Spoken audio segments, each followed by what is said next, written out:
ओम नमः शिवाय। मैं हूं ज्योतिर्विद पंडित दीपक दुबे और उपस्थित हूं जुलाई महीने का राशिफल लेकर। कैसा रहेगा यह महीना, करेंगे इसके ऊपर चर्चा।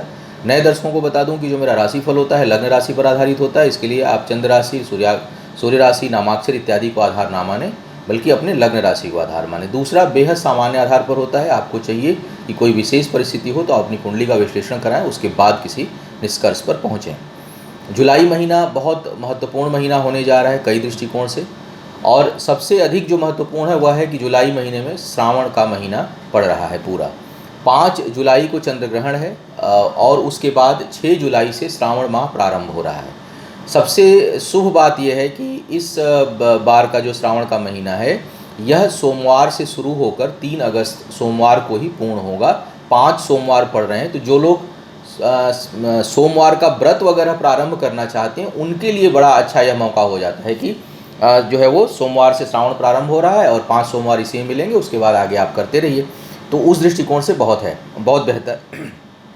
श्रावणी अमावस्या जो इस बार पड़ रही है वो 20 जुलाई को पड़ रही है। 25 जुलाई को नागपंचमी पड़ रही है। नागपंचमी का दिन कालसर्प दोष अगर कुंडली में बन रहा हो तो उस दृष्टिकोण से वह दिन किसी भी महीने की पंचमी, दशमी, पूर्णिमा, अमावस्या, ये सब तिथियां जो है वो काल सर्प दोष के लिए अच्छी मानी जाती हैं। तो अगर सावन का महीना नहीं हो तो भी आप पंचमी, दशमी, पूर्णिमा और अमावस्या तिथियों को काल सर्प दोष निवारण पूजा करा सकते हैं। लेकिन चूँकि श्रावण माह, शुक्ल पक्ष और पंचमी, तो इसका जो संयोग होता है इसको बहुत शुभ माना जाता है। तो उस दिन आप जो लोग काल सर्प दोष की पूजा कराना चाहते हैं कहीं से भी करा सकते हैं। जो लोग हमारे यहाँ से कराना चाहते हैं वो हमारी साइट पर जाकर के बुकिंग करा सकते हैं। इसके साथ साथ श्रावण में भगवान शिव का रुद्राभिषेक, शिव संबंधी सभी पूजाएं, ग्रह शांति इत्यादि के लिए बहुत पवित्र महीना माना जाता है, नवरात्रों की तरह ही। तो इस दौरान सभी पूजाएं आप बुक करा सकते हैं। विशेष करके जो लोग रुद्राभिषेक कराना चाहते हैं उसकी बुकिंग भी चल रही है। आप हमारी साइट पर जाकर astrotips.in पर जाकर उसकी बुकिंग प्रारंभ कर सकते हैं।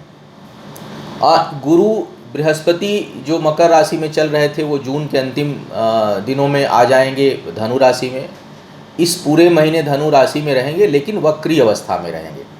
सूर्य 16 जुलाई को जो है वो एक माने ये भी बहुत अच्छी शुभ घटना मानी जाएगी कि अभी तक जो है वो कुंडलियों में काल सर्प योग बना हुआ था। अब सूर्य देव के कर्क राशि में जाने से जो कुंडली का काल सर्प दोष था या वैसे पूरे माहौल में जो चीज़ें बिगड़ी हुई थी उसमें कुछ राहत मिलेगी, क्योंकि सूर्य जैसे ही कर्क में जाएंगे काल सर्प दोष का जो बनना था वो समाप्त हो जाएगा और धीरे धीरे और ग्रह भी बाहर आ जाएंगे। एक चीज़ और होगा कि सूर्य जब कर्क राशि में आएंगे तो शनि बैठे हुए मकर राशि में, तो 1 महीने तक शनि और सूर्य का दृष्टि योग आमने सामने रहेगा।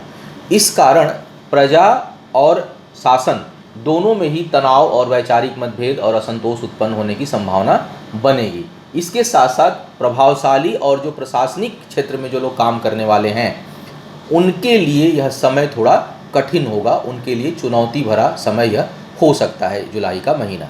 तो यह एक सामान्य जुलाई के महीने का मैंने प्रभाव बताया। अब एक एक करके हम राशियों पर चर्चा करेंगे कि क्या कह रहे हैं सितारे आपके लिए इस महीने।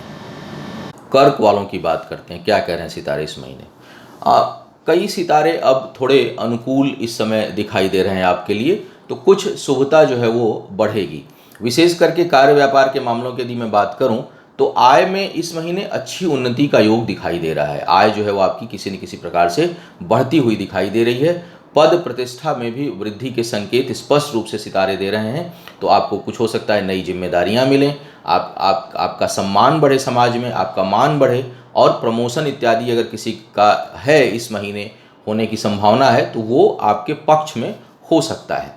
शारीरिक और बौद्धिक श्रम जो आप करेंगे, शरीर से जो करेंगे, बुद्धि से जो करेंगे, उसमें आपको सफलता मिलेगी, उसमें परिणाम जो है वो सार्थक होंगे। इसके संकेत काफ़ी स्पष्ट और बहुत अच्छे हैं। लेकिन केवल भाग्य भरोसे कोई काम करते हैं तो वहाँ कुछ कठिनाई आपको आएगी, वहाँ रुकावट आएगी और रुक कर सफलता भाग्य के मामले में मिलेगी। लेकिन बुद्धि और शरीर के बल पर किए हुए कामों में सफलता लगभग निश्चित मिलती हुई दिखाई दे रही है।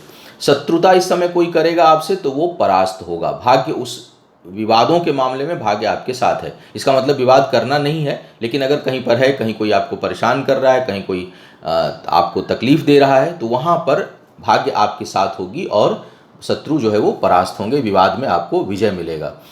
इस समय देखा जाए अगर तो साझेदारी इत्यादि में अगर कोई कार्य प्रारंभ करना चाह रहे हैं, कोई काम ऐसा है जो आप किसी के साथ मिलकर, किसी से इन्वेस्ट कराकर, किसी के साथ पार्टनरशिप में करना चाह रहे हैं, तो उसके लिए बिल्कुल अनुकूल समय नहीं है। उसमें विचार भी आगे चल के नहीं मिलेंगे और बात भी नहीं बनेगी, कुछ न कुछ कठिनाई आएगी। तो मुझे लगता है कि साझेदारी इत्यादि में काम नहीं करना चाहिए, बल्कि उसको छोड़ देना चाहिए, वही आपके हित में होगा। शुभ कार्यों के लिए समय थोड़ा अनुकूल होगा, हालांकि रुकावटें आएंगी, बाधाएं आएंगी अभी उसमें, लेकिन कुछ अनुकूलता लिया हुआ है। अभी जो बृहस्पति का जो गोचर हुआ है, शनि अभी वक्री है, लेकिन बृहस्पति फिर से जहां पर आए हैं, या जो शुक्र की स्थिति है, जो सूर्य की स्थिति है, वो कुछ शुभ कार्यों को गति देगी। थोड़ी बाधाएं शनि के प्रभाव के कारण बनी रहेंगी, लेकिन तैयारियां आप कर सकते हैं, बाधाओं के बाद भी सफलता आपको मिलेगी और काम आपका बनेगा। विवाह जो लोग करना चाह रहे हैं, फिक्स करना चाह रहे हैं, या उसमें बात आगे बढ़ाना चाह रहे हैं, वो लोग आगे बढ़ सकते हैं। समय की अनुकूलता धीरे धीरे अब आपके पक्ष में होगी। अगर मैं आपके शारीरिक और वैचारिक स्थिति की बात करूं, तो कुछ जो है वो थोड़े उत्तेजित विचार होंगे, विचारों में थोड़ी उत्तेजना रहेगी, थोड़ा एग्रेशन रहेगा, सौम्यता की कमी होगी। जबकि कर्क वालों का सामान्य व्यवहार जो है वो थोड़ा सौम्य होता है, लेकिन उसमें थोड़ा इस समय एग्रेशन होगा, जल्दबाजी होगी, क्रोध होगा, उसकी जो है वो बढ़ सकती है। सेहत के लिए समय अभी भी ठीक नहीं है। सेहत के लिए विशेष करके अगर शनि और बुध, राहु या केतु की दशा अंतर्दशा चल रही है, तो सेहत को लेकर के जरूर आपको अधिक सावधानी रखनी पड़ेगी, क्योंकि सेहत के मामले में समय जरा भी अनुकूलता लिया हुआ नहीं दिखाई दे रहा है। इस समय देख रहा हूँ कि कर्क वालों की थोड़ी क्वेरी भी हेल्थ को लेकर के बढ़ी हुई है, तो ग्रहों की स्थितियाँ अनुकूल सेहत के मामले में नहीं है। तो जरा भी संवेदनशीलता दिखाई दे रही हो तो आप लापरवाही ना बरतें, तुरंत मेडिकल परामर्श लें, डॉक्टरों से परामर्श लें, और अपने लिए भी भगवान शिव की थोड़ी आराधना कर लिया करें, कपूर का दिया जला लिया करें। शनि, राहु, केतु, बुध इत्यादि की दशांतर दशा चल रही हो तो महामृत्युंजय अनुष्ठान भी करा लें, सेहत में नहीं प्रॉब्लम ज़्यादा है तब भी करा लें, रुद्राभिषेक कराएं, सावन का महीना रहेगा इस महीने। ये सब चीज़ें जो है वो थोड़ी राहत देने वाली होती हैं और दैवी आपदाओं से सुरक्षित रखती हैं। शिक्षा के मामले में यदि मैं बात करूं, शिक्षा के क्षेत्र की, तो इस समय आपके लिए विशेष सफलता का योग बना हुआ है। शिक्षा में लाभ का योग आपके लिए बना हुआ है। संतान के दृष्टिकोण से भी जो लोग प्रयासरत हैं उनको सफलता इस समय प्राप्त हो सकती है। अनुकूल समय है और संतान के कारण, बच्चों के कारण सुख की अनुभूति इस समय होगी।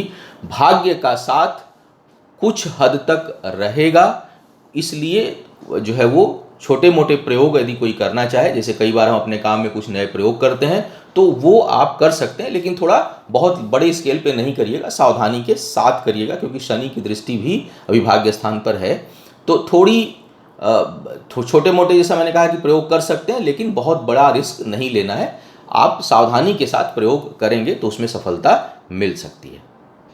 तो यह था आपके राशि का प्रभाव, संभावित परिणाम जुलाई महीने के लिए।